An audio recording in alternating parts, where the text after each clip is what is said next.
অনেকটা।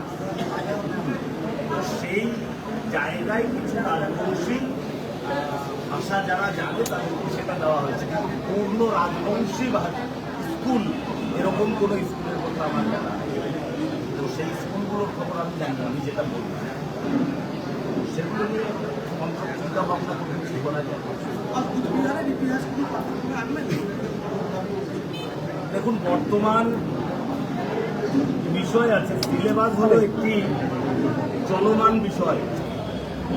সিলেবাস কখনো স্থির হতে পারে না। সমাজের প্রয়োজনে, সময়ের দাবিকে মান্যতা দিয়ে সিলেবাস তৈরি হয়। তো সেই কারণে আমাদেরও সিলেবাস রিভিউ কমিটি থাকবে। সেই বিশেষজ্ঞ কমিটি যে ধরনের মতামত দেবে, সেই মতামতের উপর ভিত্তি করে চূড়ান্ত সিদ্ধান্ত নেওয়া হবে। গৃহশিক্ষকতা নিয়ে একটা সমস্যা তৈরি হয়েছে, স্কুল শিক্ষক অনেক জায়গায় ডেপুটেশন হচ্ছে, আন্দোলন হচ্ছে, এটা নিয়ে কি চিন্তাভাবনা রয়েছে? মন্ত্রকের আলাদা কোনো চিন্তাভাবনা নেই। গৃহশিক্ষকতা নিয়ে কোনো ধরনের বিতর্ক নেই,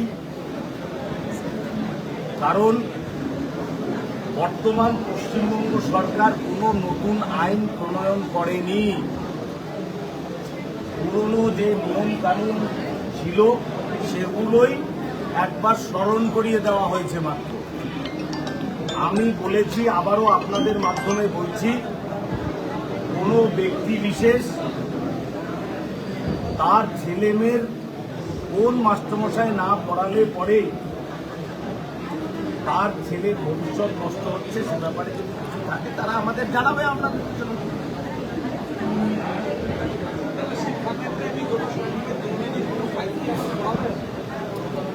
শিক্ষাক্ষেত্রে দুর্নীতি যেগুলো হয়েছে সেই দুর্নীতি নিয়ে তদন্ত চলছে। আর যে ফাইল আছে তাতে যদি দুর্নীতি কখনো দেখা যায়, নিশ্চয়ই সেগুলো নিয়ে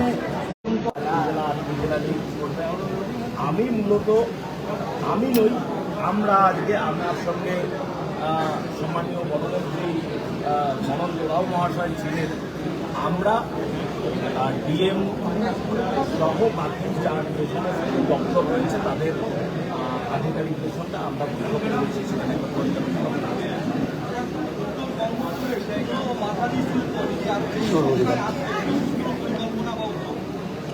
দেখুন, আমি সদ্যই দায়িত্ব নিয়েছি, বিষয়গুলো নিয়ে আমার আরও ধ্যান ধারণা স্পষ্ট করবার প্রয়োজন আছে।